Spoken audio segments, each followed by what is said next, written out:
بسم اللہ الرحمن الرحیم۔ شروع کرتا ہوں اللہ تعالیٰ کے نام کے ساتھ جو بڑا مہربان نہایت رحم کرنے والا ہے۔ حضرت ابو ہریرہ رضی اللہ عنہ سے روایت ہے کہ رسول اللہ صلی اللہ علیہ وآلہ وسلم نے فرمایا، مسلمان جس نے کسی کافر کو قتل کر دیا اور آخر تک ایمان و عقیدہ اور عمل کی درستگی پر قائم رہا تو وہ دونوں یعنی مومن قاتل اور کافر مقتول جہنم میں اکٹھا نہیں ہو سکتے، اور نہ ہی کسی مومن کے سینے میں اللہ کے راستے کا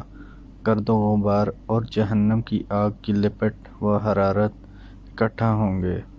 اور کسی بندے کے دل میں ایمان اور حسد جمع نہیں ہو سکتے۔ حضرت ابو ہریرہ رضی اللہ عنہ کہتے ہیں کہ رسول اللہ صلی اللہ علیہ وآلہ وسلم نے فرمایا، جہاد کا غبار اور جہنم کا دھواں دونوں کسی بندے کے سینے میں کبھی جمع نہیں ہو سکتے، اور بخل اور ایمان یہ دونوں بھی کسی بندے کے دل میں کبھی جمع نہیں ہو سکتے۔ یزید بن ابی مریم کہتے ہیں کہ میں جمعہ کی نماز کے لیے جا رہا تھا کہ راستے میں مجھے عبایہ بن رافع ملے۔ کہا، خوش ہو جاؤ، آپ کے یہ قدم اللہ کے راستے میں اٹھ رہے ہیں، کیونکہ میں نے ابو عبس بن جبر انصاری رضی اللہ عنہ کو کہتے سنا ہے کہ رسول اللہ صلی اللہ علیہ وآلہ وسلم نے فرمایا، جس کے دونوں قدم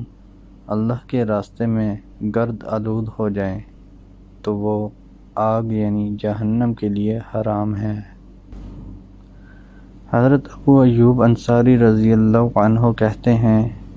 کہ رسول اللہ صلی اللہ علیہ وآلہ وسلم نے فرمایا، جہاد میں صبح کو نکلنا ہو یا شام کے وقت، یہ کائنات کی ان تمام چیزوں سے افضل و برتر ہے جن پر سورج نکلتا اور ڈوبتا ہے۔